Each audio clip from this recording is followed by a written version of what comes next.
Hi friends, welcome to DD shine recipes and tips. இன்றைக்கி பாவக்காயை வச்சு ஒரு சூப்பரான ரெசிபி பார்க்க போகிறோம். பாவக்காயை இந்த மாதிரி ரிங் ஷேப்பில் கட் பண்ணிவிடுங்க. உள்ளார உள்ள சீட்ஸ் எல்லாம் எடுத்துருங்க, ரிமூவ் பண்ணிவிடுங்க. இப்போ ஒரு பவுல் எடுத்துக்கலாம். அதில் பாயில் பண்ண உருளைக்கிழங்கு நல்லா ஸ்மாஷ் பண்ணிவிட்டு ஆட் பண்ணிக்கலாம். இப்போ அதை நான் நல்லா ஸ்மாஷ் பண்ணிட்டேன். நெக்ஸ்ட் இதில் நான் ஒரு 1/2 டீஸ்பூன் மஞ்சள்தூள் ஆட் பண்ணிக்கிறேன். ஒரு 1/2 டீஸ்பூன் நான் மிளகாத்தூள் ஆட் பண்ணிக்கிறேன். மிளகாத்தூள் உங்களுக்கு எவ்வளவு வேணுமோ அவ்வளோதான் ஆட் பண்ணிக்கோங்க. இப்போ கொஞ்சமாக இஞ்சி பூண்டு நான் நல்லா இடித்து போட்டிருக்கேன். உங்கள்கிட்ட பேஸ்ட்டாக இருந்தால் கூட ஆட் பண்ணிக்கோங்க. இடித்து போட்டால் கொஞ்சம் வாசமாக இருக்கும். கொஞ்சமாக கொத்தமல்லி ஆட் பண்ணிக்கோங்க. இப்போ இந்த டிஷ்ஷுக்கு தேவையான சால்ட்டும் ஆனியனும் ஆட் பண்ணிக்கணும். இப்போ எல்லாத்தையும் நல்லா மிக்ஸ் பண்ணி விடுங்க.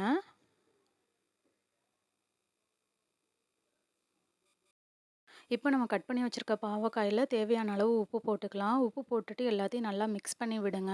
எல்லா பாவக்காயிலையும் மிக்ஸ் ஆகுற மாதிரி நல்லா மிக்ஸ் பண்ணி விட்டுக்கோங்க.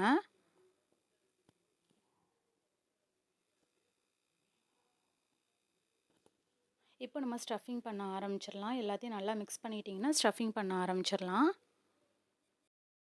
இப்போ நம்ம பொட்டேட்டோ ரெடி பண்ணி வச்சுருக்கோம்ல, அது எல்லாத்தையும் இப்போ அந்த பாவக்காயில் ஸ்டஃபிங் பண்ணி ரெடி பண்ணிடலாம். இந்த மாதிரி ரெடி பண்ணி எடுத்து வச்சுக்கோங்க. பாவக்காய் எல்லாருமே சாப்பிட மாட்டாங்க. சில பேருக்கு பிடிக்காது. குழந்தைங்கலாம் கண்டிப்பாக சாப்பிடவே மாட்டாங்க. அவங்களுக்கு இந்த மாதிரி ரெடி பண்ணி கொடுத்தீங்கன்னா கண்டிப்பாக சாப்பிடுவாங்க. இப்போ இது எல்லாத்தையும் நம்ம ஆயிலில் ஃப்ரை பண்ண போகிறோம். இப்போ இந்த டிஷ்ஷுக்கு தேவையான அளவு ஆயில் ஊற்றிக்கோங்க. இதுக்கு நம்ம நிறையாவும் ஆயில் யூஸ் பண்ணலை, கொஞ்சமாக தான் யூஸ் பண்ண போகிறோம். அதனால இதை எல்லாருமே சாப்பிடலாம். எண்ணெய் சூடானதுக்கப்புறம் நம்ம ஸ்டஃபிங் பண்ணி வச்சுருக்க பாவக்காயெல்லாம் இப்போ எண்ணெயில் ஆட் பண்ணிக்கலாம்.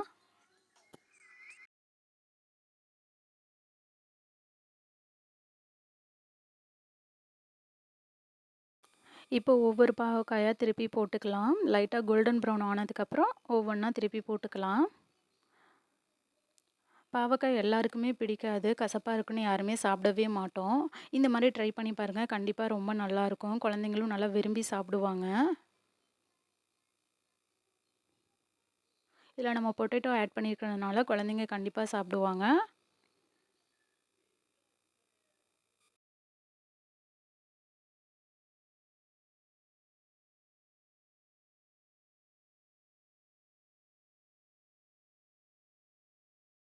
இப்போ எல்லா பாவக்காயும் நல்லா கோல்டன் ப்ரௌன் கலர் ஆகிடுச்சு. இப்போ எல்லாத்தையும் தனியாக ஒரு பிளேட் பண்ணிடலாம்.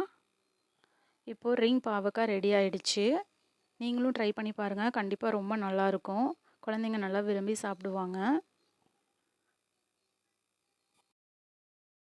தேங்க்ஸ் ஃபார் வாட்சிங். DD shine recipes and tips சேனலை லைக் பண்ணுங்கள், ஷேர் பண்ணுங்கள், சப்ஸ்கிரைப் பண்ணுங்கள்.